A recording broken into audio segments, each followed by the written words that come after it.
जय श्री कृष्णा। स्वागत है दोस्तों आप सभी का आपके चैनल जी जायसवाल यूट्यूब स्टोरी में।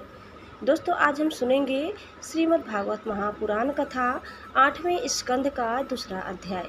इस अध्याय में आज हम सुनेंगे ग्रह के द्वारा गजेंद्र का पकड़ा जाना। श्री सुखदेव जी कहते हैं, परीक्षित, क्षीर सागर में त्रिकूट नाम का एक प्रसिद्ध सुंदर एवं श्रेष्ठ पर्वत था।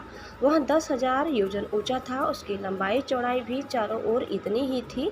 उसके चांदी, लोहे और सोने के 3 शिखरों की छटा से समुद्र, दिशाएं और आकाश जगमगाते रहते थे। और भी उसके कितने ही शिखर ऐसे थे जो रत्नों और धातु की रंग बिरंगी छटा दिखाते हुए सब दिशाओं को प्रकाशित कर रहे थे। उनमें विविध जाति के वृक्ष, लताएं और झाड़ियां थी। झरनों की झरझर से वह गुंजायमान होता रहता था।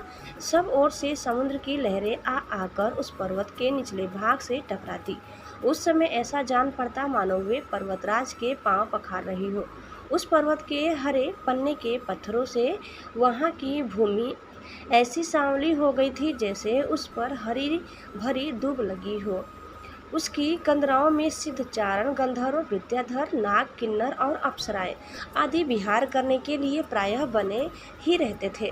जब उसके संगीत की ध्वनि चट्टानों से टकराकर गुफाओं में प्रतिध्वनि होने लगती थी, तब बड़े बड़े गर्वीले सिंह उसे दूसरे सिंह की ध्वनि समझकर सह न पाते और अपनी गर्जना से उसे दबा देने के लिए और जोर से गर्जने लगते थे।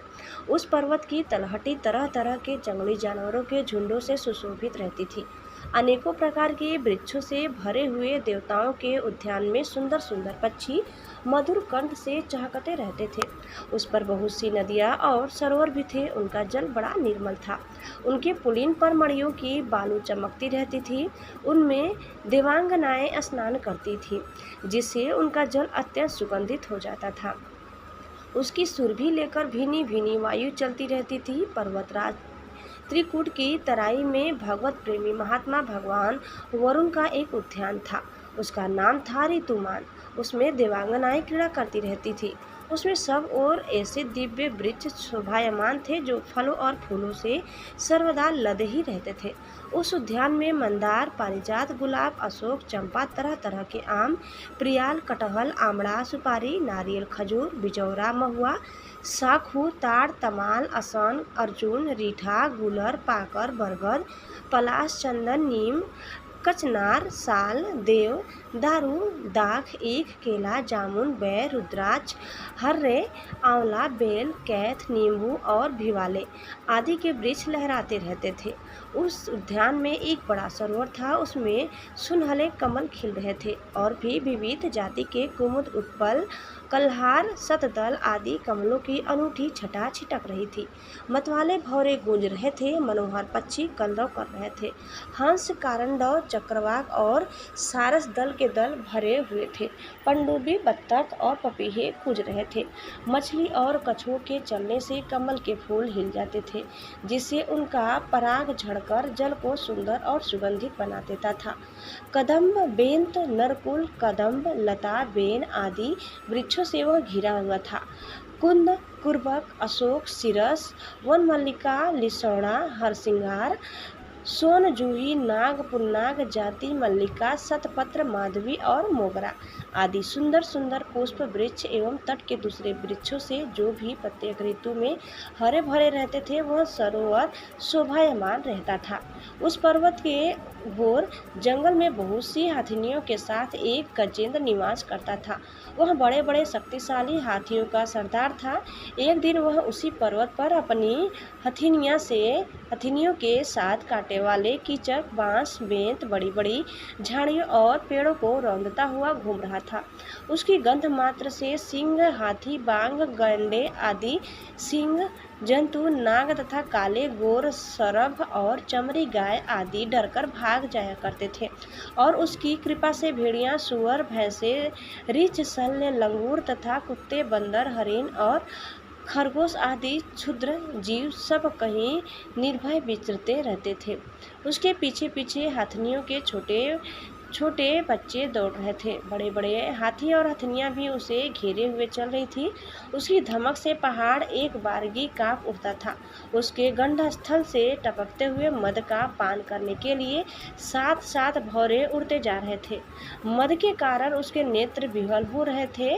बड़े जोर की धूप थी, इसीलिए वह व्याकुल हो गया और उसे तथा उसके साथियों को प्यास भी सताने लगी। उस समय दूर से ही कमल के पराग से सुवासित वायु की गंध सूंघकर वह उसी सरोवर की ओर चल पड़ा, जिसकी शीतलता और सुगंध लेकर वायु आ रही थी। थोड़ी ही देर में वेग से चलकर वह सरोवर के तट पर जा पहुंचा। उस सरोवर का जल अत्यंत निर्मल एवं अमृत के समान मधुर था। सुनहले और अरुण कमलों की केसर से वह महक रहा था। गजेंद्र ने पहले तो उसमें घुसकर अपनी सूंड से उठाकर जी भरकर जल पिया, फिर उस जल में स्नान करके अपनी थकान मिटाई। गजेंद्र गृहस्थ पुरुषों की भांति मोहग्रस्त होकर अपनी सूंड से जल की फुहारें छोड़ छोड़कर साथ की हथनियों और बच्चों को नहलाने लगा तथा उनके मुंह में सूंड डालकर जल पिलाने लगा। भगवान की माया से मोहित हुआ गजेंद्र उन्मत्त हो रहा था। उस बेचारे को इस बात का पता ही न था कि मेरे सिर पर बहुत बड़ी विपत्ति मंडरा रही है। परीक्षित, गजेंद्र जिस समय इतना उन्मत्त हो रहा था, उसी समय प्रारब्ध की प्रेरणा से एक बलवान ग्रह ने क्रोध में भरकर उसका पैर पकड़ लिया।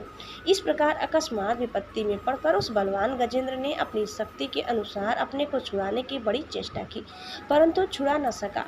दूसरे हाथी हथनियों और उनके बच्चों ने देखा कि उनके स्वामी को बलवान ग्राह बड़े वेग से खींच रहा है और वे बहुत घबरा रहे हैं। उन्हें बड़ा दुख हुआ। वे बड़ी विकलता से चिंघाड़ने लगे। बहुतों ने उसे सहायता पहुंचाकर जल से बाहर निकाल लेना चाहा, परंतु इसमें भी वे असमर्थ ही रहे। गजेंद्र और ग्राह अपनी अपनी पूरी शक्ति लगाकर भिड़े हुए थे। कभी गजेंद्र ग्राह को बाहर खींच लाता तो कभी ग्राह गजेंद्र को भीतर खींच ले जाता। परीक्षित, इस प्रकार उनको लड़ते लड़ते 1000 वर्ष बीत गए और दोनों ही जीते रहे। यह घटना देखकर देवता भी आश्चर्यचकित हो गए। अंत में बहुत दिनों तक बार बार जल में खींचे जाने से गजेंद्र का शरीर शिथिल पड़ गया। न तो उसके शरीर में बल रह गया और न मन में उत्साह, शक्ति भी क्षीण हो गई। इधर ग्राह तो जलचर ही ठहरा, इसीलिए उसकी शक्ति क्षीण होने के स्थान पर बढ़ गई। वह बड़े उत्साह से और भी बल लगाकर गजेंद्र को खींचने लगा।